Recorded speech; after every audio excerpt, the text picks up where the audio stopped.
Siempre es un placer escuchar a Alberto con su forma tan desafiante, con ese espíritu tan liberal de cuestionarse todo el tiempo y de saber la provisoriedad de nuestros conocimientos y nuestras ideas y ese afán justamente de que nos enriquezcamos en la discusión. Yo voy a hacer muy brevemente 4 puntos. Estaba pensando, por suerte va a salir bien, porque vamos a tener un punto en común, pero 3 puntos que no están en común, así que van a ser enriquecedores. El primero es cómo plantarnos frente al modelo colectivista. Ese es un tema muy importante, el modelo tribalista, esta idea de que no importan los derechos individuales, sino importa la voluntad del común, y esa actitud que en base a esa finalidad se pueden obliterar, se pueden eliminar todos los derechos. Y acá a mí me parece que, como dice el Evangelio, por sus frutos los conoceréis. Yo creo que ¿a dónde va una sociedad de ese tipo? ¿Cuál ha sido el resultado del colectivismo? ¿Cuáles han sido los ejemplos? Porque siempre en estas cuestiones no hay que devanarse los sesos simplemente con las tipologías teóricas. Hay que ver las consecuencias de los hechos, de las ideas. Y aquí yo he elegido 6 casos que siempre me han sido estremecedores. El primero de ellos es el régimen colectivista de Corea del Norte. Creo que si hay un caso monstruoso de poder totalitario es ese, que ha retrocedido antes de la Revolución Americana, es decir, con una conducción colectivista hereditaria, que ha generado una patología muy profunda en el nivel de vida y es una amenaza a los vecinos, pero sobre todo es un terrible castigo para los que viven allí. Quizás una de las facetas más excepcionales es lo poco que se sabe, y se sabe poco porque es como una inmensa prisión. Y ese ejemplo a mí siempre me ha resultado enormemente llamativo, pero no de ahora, sino de hace muchísimos años, donde uno vio el endiosamiento de Kim Il-sung, de Kim Jong, ahora Kim Ang. Es decir, a mí siempre me impresionó mucho lo que he sabido de eso. Lo muy interesante, porque en este caso nuestro anfitrión, Lars Richter, ha trabajado allí. Y yo siempre he recogido de sus relatos esa visión estremecedora. El segundo caso que a mí me impresiona terriblemente del colectivismo, y digo, cuando vamos para allá, fíjense en eso, es el caso de Zimbabue. O sea, Zimbabue era el país más avanzado cuando era Rodesia del Sur de África, y se ha convertido en una catástrofe humanitaria, hace 40 años que vive en una degradación y que ha caído a niveles de miseria, digamos, que empequeñecen el ejemplo venezolano. Imagínense lo que ha sido eso. Entonces, yo digo, cuando nos ofrecen esa alternativa, cuando nos vocean el camino colectivista, no es simplemente el debate sobre los valores de la libertad, que los hombres no son ángeles, que necesitamos control y balance, división de poderes, alternancia. Necesitamos también mostrarles a dónde nos llevan. Zimbabue, Corea del Norte. Tercer ejemplo, creo que el más dramático acá en América Latina, son los 60 años también de una dictadura hereditaria, como hacía de los Castro, con un rasgo catastrófico en sus resultados. Muy poca gente es consciente de esto. Cuba era probablemente el país más avanzado de América Latina ya en el año 59.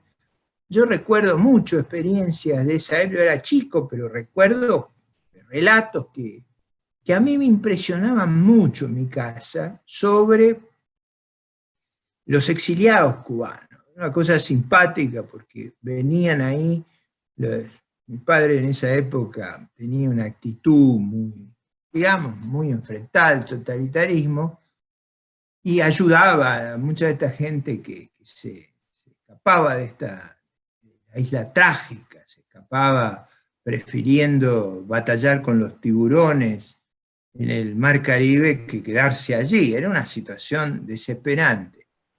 Y uno de los comentarios que siempre había era que qué atrasada que la Argentina. A mi abuela eso lo indignaba, pero acá no había semáforo, no había aire acondicionado, no había los signos del progreso que había en Cuba. Entonces, la sensación, ustedes no son muy jóvenes, en general la audiencia, pero en el año 58 había muy pocos autos en la Argentina, eran autos viejos, porque todo estuvo regido por un régimen que había sido muy aislacionista, muy autárquico, y era prácticamente una cuestión absolutamente excepcional tener vehículos. En esas condiciones, si uno mira, Cuba era 5 veces República Dominicana. Hoy es el 70% de República Dominicana. Los hermanos Castro y ahora Díaz-Canel le han hecho perder a los cubanos 5/6 partes de su ingreso. O sea, el costo de ese experimento ha sido catastrófico y sin embargo sigue habiendo en toda América Latina gente que mira eso como si fuera el faro luminoso de la historia. Entonces algo hay en lo que decía Alberto del debate cultural, algo hay que no podemos persuadir, pero a mí me parece que siempre esos ejemplos dramáticos, brutales, vamos para ahí no, eso termina muy mal. El cuarto caso es Venezuela. Yo creo que haber logrado quebrar a Venezuela era una tarea titánica, que un país que es un lago de petróleo, para lograr hacer eso, con los precios que tuvo el petróleo, hay que ser muy obstinado. Y lo fueron. La caída del ingreso per cápita de Venezuela es más de 80%. O sea, fíjense que con toda nuestra crisis y con toda esta circunstancia estremecedora que vivimos, el problema es que el ingreso per cápita de Argentina hace 14 años que no crece. Es decir, estamos estancados, nuestros vecinos se han alejado de nosotros. Si nosotros hubiéramos crecido al ritmo que creció Chile del 74 ahora, tendríamos un ingreso per cápita más alto que Australia. O sea, hemos fracasado en toda la línea. Pero el problema nuestro es que hace 14 años que no crecemos. En Venezuela se cayó 80%. El grado de degradación es extraordinario. Lo mismo ocurrió en la utopía sangrienta de la Europa Oriental. Ahí Lenin, Trotsky y Stalin hicieron cosas atroces. Yo recuerdo la impresión que en la generación mía, cuando era muy joven, causó el discurso de Khrushchev. Y yo digo, el discurso lo único que revelaba era algo muy atroz, lo que Stalin le había hecho a los comunistas. Lo que le había hecho a los no comunistas no estaba en el discurso de Khrushchev. Pero digo, simplemente ese relato estremecedor que cuando Gorbachev libera las actividades en el tiempo de Glasnost y la perestroika, la mujer de Bujarin, de memoria, recordó el discurso que hubiera dicho Nikolai Bujarin, miembro del Politburó de la Unión Soviética, si no lo hubieran fusilado en los juicios atroces del 38. Digo, todo esto da una idea de la degradación a la que esos regímenes someten a la humanidad.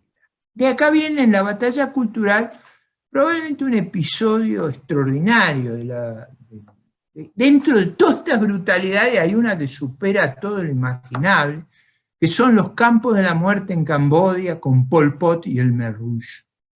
Digo, tengamos conciencia, esos son los ejemplos. A eso nos ha llevado la mentalidad tribal y colectivista. Por eso la defensa de la libertad, a mí a veces me parece que de una forma eficaz se hace planteando a dónde nos condujeron, a dónde nos quieren llevar, qué ejemplos admiran.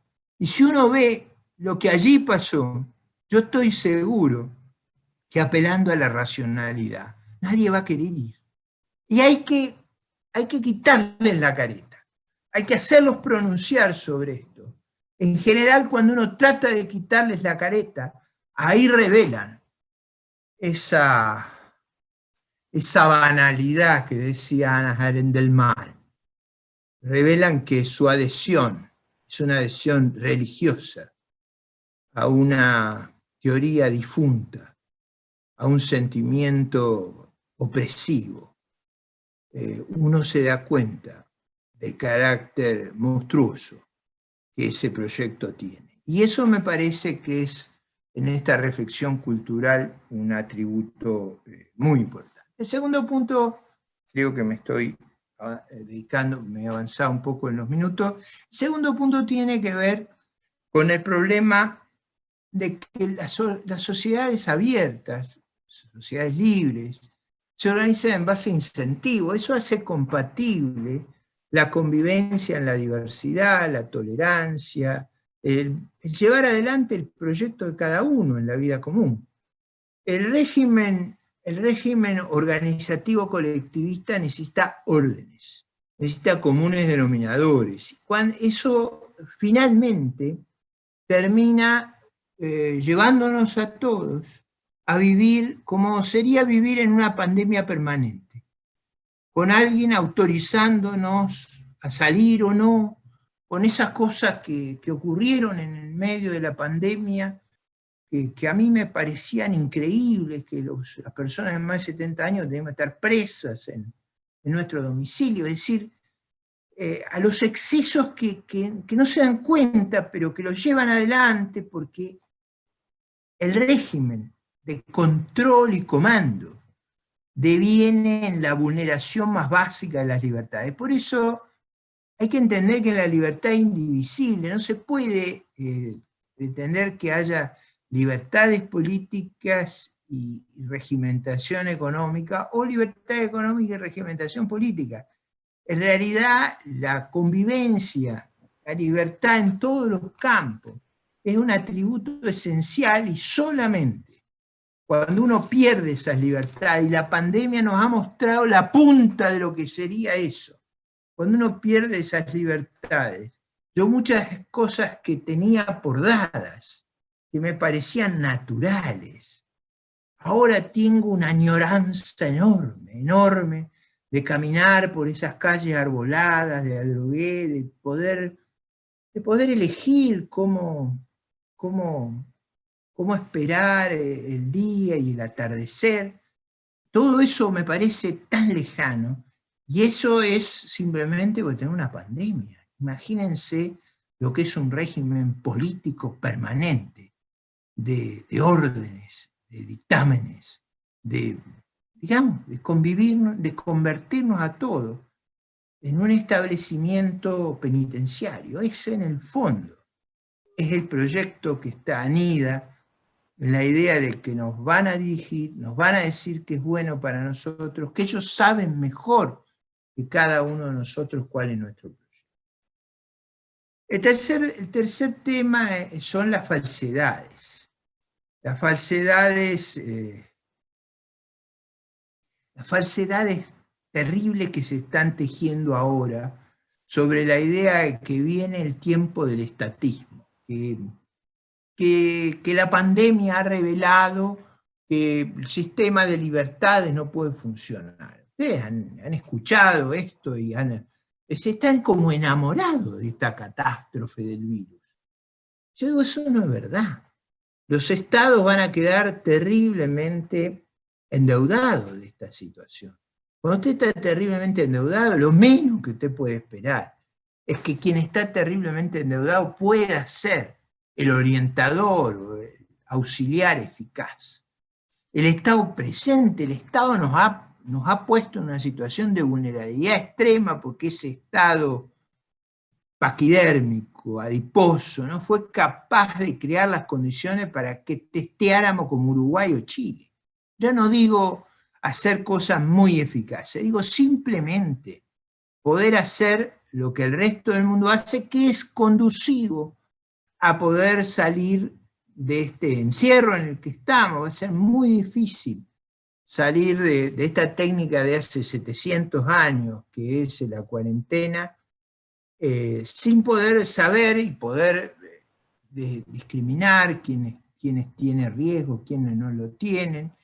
Ese mecanismo sin testeo es muy difícil, y nosotros testeamos no at random, no digamos aleatoriamente, sino que a los únicos que testeamos son a los que van a los hospitales para ver si, o a los lugares donde ya se extendió el virus, para poder hacer el tratamiento. Entonces, este punto es un punto importante.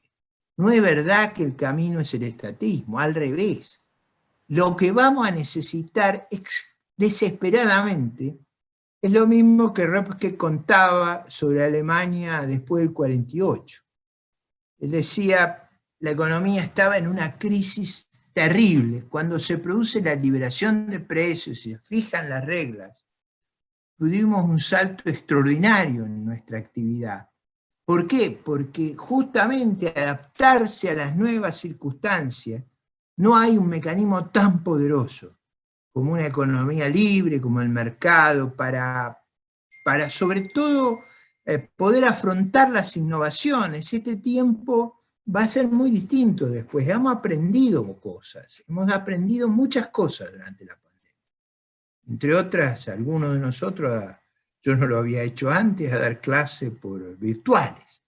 Ese mecanismo, la forma, hay mucha gente que está pensando si va a ser necesario para todo el mundo ir a las oficinas a trabajar. Va a haber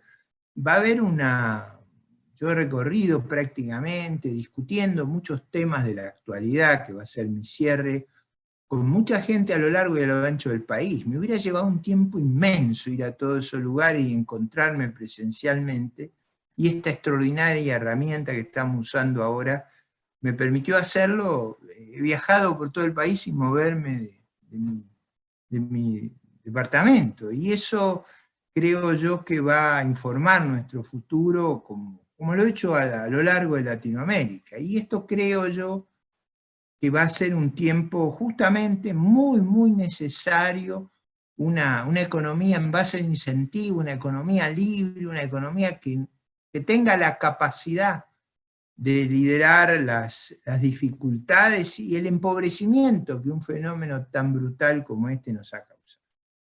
Y voy a cerrar con un tema que Alberto se refirió y que yo creo que es un tema en el que tenemos una coincidencia de problemas, que es cómo enfrentar la cuestión política. Alberto decía que no están dadas las condiciones para una participación que tenga una impronta unilateral de tipo liberal. Y yo coincido con eso. Creo sí que, al igual que en otros lugares del mundo, los liberales, en una situación donde van a estar amenazadas nuestras libertades, algunos de nosotros vamos a tener que participar en el proceso político. Ahora, no lo vamos a hacer, en mi opinión, con una fuerza o con una participación que sea un frente de liberales, no. Va a tener que ser un frente en el que estén los liberales, con los liberales, pero va a tener que ser un frente más amplio, entre otros por algunos de los argumentos que usó Alberto, y porque nuestra agenda, y la mía en particular, es una agenda mínima. es dar batalla por las libertades básicas de Argentina contra un régimen que tiene todas las características populistas y peligrosas de los ejemplos trágicos que he mencionado, y frente a una oposición que, si ustedes quieren, no sabemos dónde está y no puede defender lo que fue su gestión en el gobierno. Frente a eso, a mí me parece, y es lo que estoy haciendo, que el país requiere una alternativa. Esa alternativa tendrá que ser un frente bastante amplio, y ese frente amplio tendrá que tener, me parece a mí, sí algunos elementos esenciales en nuestra prédica. La defensa de la República, la defensa de la división de poderes, del federalismo, de la libertad de prensa, de las libertades básicas. Y tendrá que tener algún componente mínimo de racionalidad en las decisiones económicas. Mi opción, no sé si es la más atinada, pero no puedo quedarme callado en este momento. Mi opción es tratar de darle al país una salida frente a este conflicto que yo veo y a este avance que parece imparable de las ideas colectivistas. Y bueno, vamos a librar batalla. Lo vamos a hacer sin renunciar jamás a nuestras convicciones, pero creo que en eso Alberto tiene razón, en un espacio mucho más amplio, porque el riesgo que está en la República en este momento me parece extremo, y es por eso que he resuelto volver a algo que había abandonado hace muchos años, que es la batalla con algo. Y lo voy a hacer al servicio de estas ideas, con estas convicciones, pero en un marco que no va a poder ser un frente de liberales, va a tener que ser un frente con los liberales. Esa es mi explicación de un camino diferente, pero estoy encantado que Alberto haya planteado ese punto, y he tratado de resumir mi explicación por qué creo que hay que ir a esa batalla, y que las amenazas que tenemos en Argentina en este momento son extremadamente graves, y por eso es mi compromiso con esa lucha política. Muchas gracias.